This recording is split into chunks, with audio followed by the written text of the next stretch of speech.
Alhamdulillahi Rabbil Alameen wal aqibatu lil muttaqeen wassalatu wassalamu alayka ya ashrafal anbiya'i wal mursaleen amma ba'd fa'udhu billahi minash shaitanir rajim bismillahir rahmanir rahim qala Allahu ta'ala fil Qur'anil Majid radiyallahu anhum wa radu an sadaqallahu al-azim inna Allaha wa malaikatahu yusalluna 'alan nabiy يا أيها الذين آمنوا صلوا عليه وسلموا تسليما والصلاة والسلام عليك يا سيدي يا رسول الله وعلى آلك وأصحابك يا سيدي يا حبيب الله.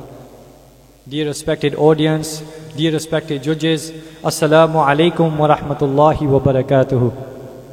In the verse which I had the honor of reciting, Allah subhanahu wa ta'ala says that He is pleased with them.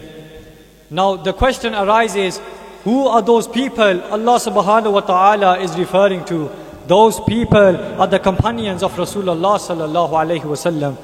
But from amongst those people, there was a special individual who was known as Afdalul man masha'a ala al-ardi ba'da al-anbiya. He was the most devoted, he was the most beloved. He yearned for the Prophet sallallahu alayhi wasallam every second of his life. And he is Sayyiduna Abu Bakr Siddiq radiyallahu ta'ala anhu.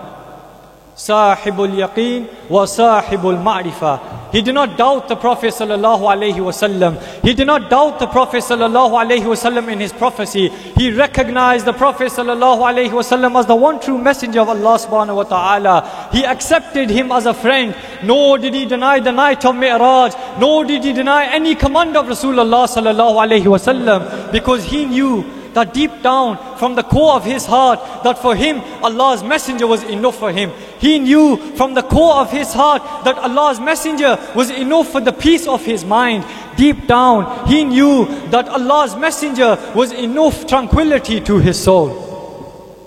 And furthermore, to express how Siddiq Akbar radiyallahu ta'ala anhu could not live a single moment without Rasulullah sallallahu alayhi wasallam. It has been narrated that he used to go out every morning just to see if Rasulullah sallallahu alayhi wasallam was someplace, somewhere, so he can see the Prophet sallallahu alayhi wasallam. لأن محب لا يستطيع فراق محبوبه. Because the true lover cannot bear separation from his beloved. It has been narrated also that the Prophet sallallahu alaihi wasallam, he was going to migrate, and Siddiq Akbar radiyallahu ta'ala anhu, he came to know about this migration. And of course, as a true lover, as a true friend, he approached the Prophet sallallahu alaihi wasallam and he said, Ya Rasulullah, may I accompany you in your journey?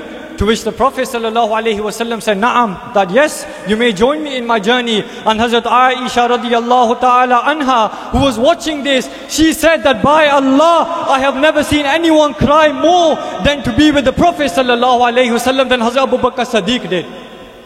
That was the true love Siddiq Akbar radiyallahu ta'ala anhu had for the Prophet sallallahu alaihi wasallam. Because despite knowing that on this journey there was a chance that they were going to be martyred, that there was a chance that they were going to be sacrificed, but in his heart and his mind, he knew that for him, Allah subhanahu wa ta'ala's messenger was enough for him.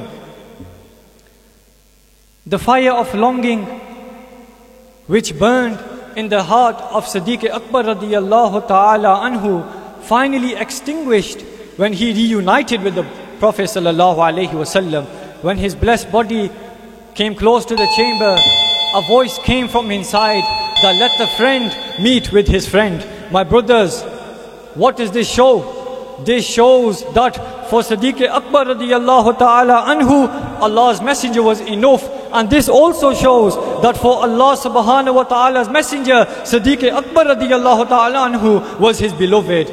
I pray to Allah subhanahu wa ta'ala that He gives us the sidq of Siddiq in our hearts and the true ishq of Rasulullah sallallahu alayhi wa sallam in our hearts. Jazakumullah khair wa ma alayya illa al-balagul mubin.